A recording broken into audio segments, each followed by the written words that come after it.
Zay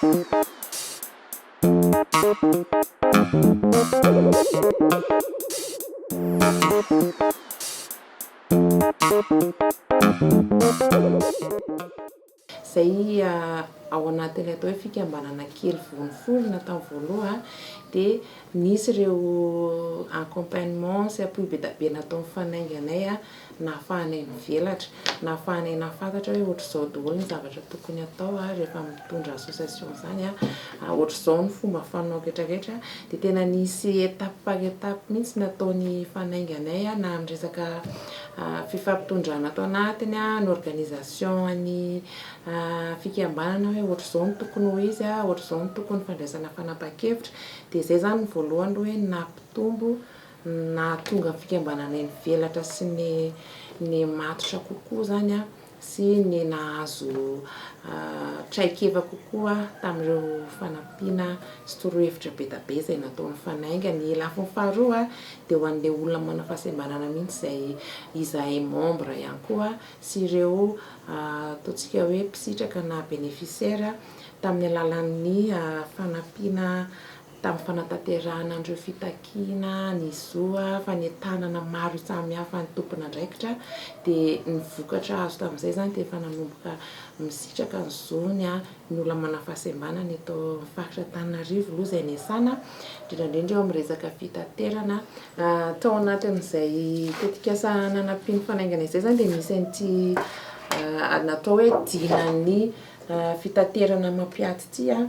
zay natao sonia niaraka amin'ireo tompon'andraikitra isan-karazany eo anivon'ny fanjakana sy ireo tompon'andraikitra rehetrarehetra eo anivon'ny coopérative mpitatitra zay naneken'izy ireo hoe ho jerena manokana ho ampiana ny olona manana fahasembanana rehefa mampiasa an'ireny fiara fitateram-bahoaka ireny. Ankoatr'izay koa dia efa nisy koa ny fametahana an'ity autocollant eny amin'ny varavaran'ireo birao-mpanjakana izay mpametolotra ho amin'ny vahoaka zany hoe tsy milahatra zany ny olona manana fahasembanana rehefa mandeha eny amin'ireny. Ny coopérative telo lehibe vondrona coopérative telo lehibe aloha zany tena nanao an'izy ity izay efa mahafehy andreo mpitatitra rehetra eto Antananarivo ny UCTU ny UCTS ny UCTS fa ao anatin'ireo vondrona lehibe ireo misy coopérative marobe izay efa mahery ny zato nisan'ireo hoe coopérative miservirana Antananarivo sy manodidina zany nanao an'ny sonia an'ity fifanarahan'ity daholo dia raha mijery an'ireny bus ireny tsika dia mahita tsika fa mipetraka ao aorianan'ny bus ao ty priorité ty zany hoe le bus zany efa manaiky fa inclusive izy mitsinjo manokana ny olona manana fahasembanana. Ny Sahiony Fomada zany vao niforona mihitsy tamin'ny taona 2014 dia efa nangataka tao amin'ny fanainga satria tsy mbola nanana mpiara-miasa mihitsy zay tamin'izany fa fanainga aloha zany nisokatra be tamin'izay hoe mandray na dia ireo association vaovao sy mbola tsy ampy traikefa dia nahazo valiny nahafa-po avy any fanainga izay tamin'izay dia taty aoriana moa rehefa nahazo traikefa sy fanofanana avy any zay dia nivelatra dia efa nisy fotoana zany zay mba nahazo financement kely hafa vokatra izay hoe soutien sy accompagnement natao mifanainga izay 20 taona zao no nirenany ity fikambanana sarobidy ity ary ny olona zany raisinay an-tanana dia ireo ankizy izay nitsokan-darana an-tsekoly ankizy mpiasa enfant travailleur ary koa ireo ankizy izay atao hoe tsisy mpiazany ary ataony hoe arian'ny fiarahamonina zany dia ankoatr'izay misy an'ireo ray aman-dreny izay sahan'ny sarobidy koa satria raha tsy appuiena zany ireo ray aman-dreny ireo dia zareo ny tena hoe andefandreo zanandreo ihany amin'ny sehatry ny asa dia manampy an'ireo ray aman-dreny ireo zany izahay mba ahafahany manatsara ny fari-piainany zareo. Misy koa ireo tanora izay efa nibeazin'ny centre sarobidy zany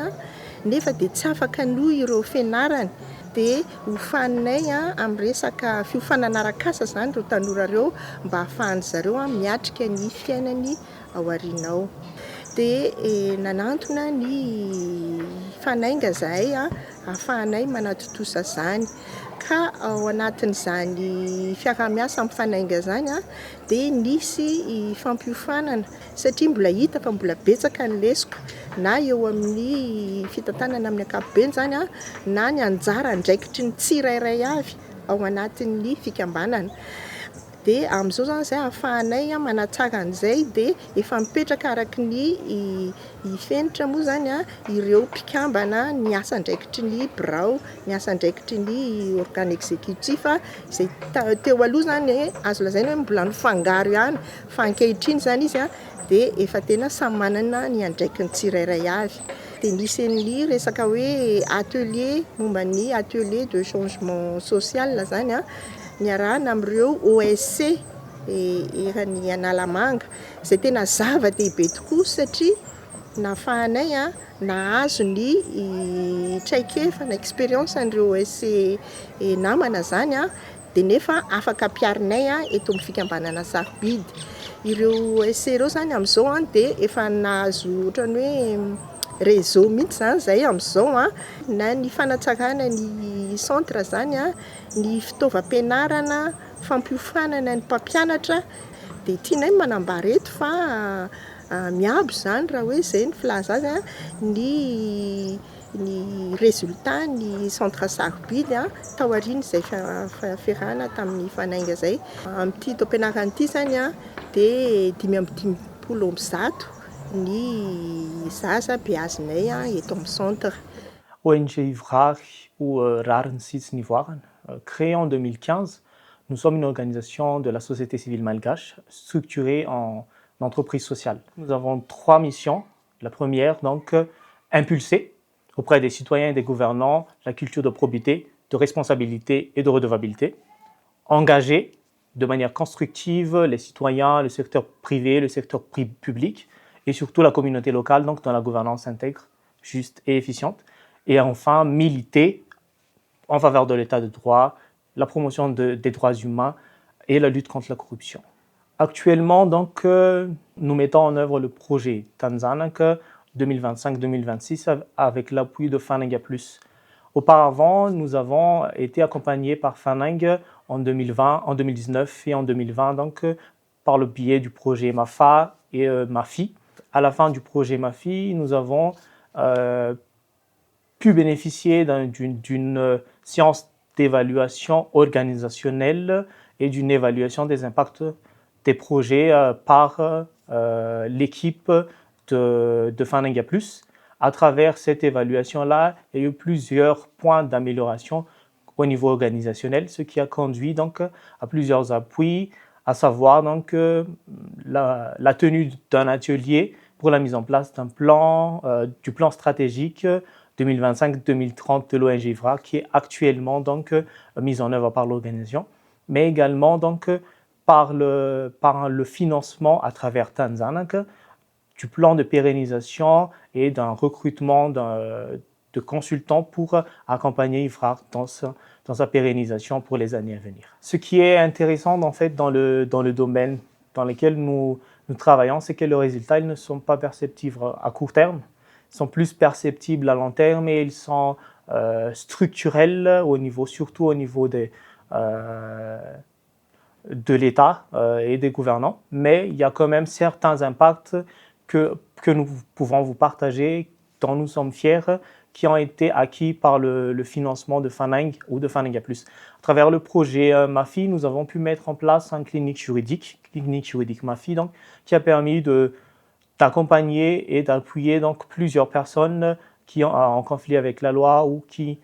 ne peuvent pas, pour manque de ressources, donc, emmener ces conflits-là, leurs besoins, leurs problèmes, les conflits donc, au niveau des juridictions malgaches. Par rapport à Tanzanak, nous sommes encore en cours de projet, mais néanmoins, ça nous a permis de mettre en place un programme de formation en leadership éthique, le LIGHT, Leadership in Governance with Honesty and Transparency. À travers ce programme de formation-là, dont nous avons fait le premier cohorte, mais que nous prévoyons de pérenniser à travers plusieurs séquences. Et ça nous a permis de mettre en place un noyau dur au niveau du secteur de la justice à Madagascar, qui nous permettra, si on le pense, d'atteindre une masse critique à Madagascar pour une bonne gouvernance et un leadership éthique dans la conduite des affaires publiques à Madagascar. Un autre également résultat, l'opérationnalisation et l'expansion de la Web TV sous Yumbunan. Avant l'appui de Fanenga Plus, nous n'avons eu qu'une moindre visibilité de notre Web TV à travers le renforcement de Fanenga, l'acquisition de plusieurs matériels qui facilitent grandement la mise en place de ce Web TV-là et qui a facilité donc notre visibilité au niveau de nos cibles, c'est-à-dire les jeunes au niveau des réseaux sociaux. Nous sommes actuellement donc à 40 000 followers sur Facebook, qui nous permet d'avoir une certaine notoriété dans la sensibilisation et la promotion des droits et procédures à Madagascar, mais également la promotion d'une participation active à l'action publique ou aux affaires publiques à Madagascar. Les associations PCT dia efa niforona tamin'ny 20 taona lasa zany misehatra ty amin'ny tontolo fotony amin'ny fampandrosoana izay toerana izay zany dia indrindra ty amin'ny commune ambanivohitra zany eto amin'ny districtny Manjakandriana misy ahitana commune anankidimy zany ny zavatra samy anaty programme Toma 2 dia misy tanjona anankiroa ngezabe dia voalohany hoe fanatsarana ny vokam-pampianarana eo anivon'ireo EPP 12 ireo. Dia ny faharoa dia hoe ny fampianana ny tany ankizy ny alan-daharana mandritra ny taom-pianarana anaovana programme Toma 2 izao asa izao zany. Raha teny sekoly fotsiny nanaovana programme Toma 1 dia nanaovana ny asa tetỳ anivon'ny tonga dia nanao ny arana tamin'ny commune anankidimy zany hoe ireo tompony andrakitry ny commune dia nanaovana ny asa ihany koa. Araka ny programme Tomady anazy dia mijana programme Tomady fa anjaran'ny commune sy miara-miatsehatra aminy anatin'ny commune no manony izay napetraky ny Tomady moa zany dia indrindra fa ny fanavaozana ny foto-drafitr'asa zany. Ny fanaovana foto-drafitr'asa tsina dia hoe mila vola commune nefany. Dia izay no fampizarana nomenan'ny commune hoe ahoana ny ahafahana manatsara ny roram-bolan'ny commune nandritra ny fiarana tamin'ny ABCD. Dia nahita vokatra ny commune tamin'ny fizarana ny atrik'asa tamin'izareo zany dia nahita tombotsoa izy hoe niakatra 700 teo tamin'ny telo volana farany tamin'ny 2025 izay loharam-bola commune izay taoriana ny fiarana tamin'ny ABCD. Tsy totosan'ny programme Toma 2 raha tsy teo ny fanainga tamin'ny programme Toma 1. Tsy totosa ihany koa programme Tomady 2 raha tsy nisy Fanainga Plus. Dia isorana be da be Fanainga Plus nanome fiofanana ahoana indray ny tondrana ny atrik'asa amin'ny fomba vao ohatra inona ny endriky ny fahafana manome ny atrik'asa ahafahan'ny mpiatsehatra le fiofanana zany mba hanamorana izay fampitana ny atrik'asa izay. Dia tena Fanainga Plus dia tena nanome izay fiofana izao indray ny fitsipika na hoe ny fomba vaovao hanatsarana ny fanaovana atrik'asa zany. Izay tena zavatra ngezabe ho anay zany ABCD. Itsy ankilany ihany koa dia ny fanitarana ny asa izay tsy mijana amin'ny sekoly fa hoe izay ihany koa ny mpiatsehatra hafa mila mandray andraikitra amin'ny fanaovana ny asa rehefa miala rehefa tapitra programme Toma 2 dia Fanainga Plus koa ahitana hevitra hoe reto indray zany mpiatsehatra hafa afaka manao ny asan'ny programme Toma 2 dia efa tsisy ny ABCD raha andray.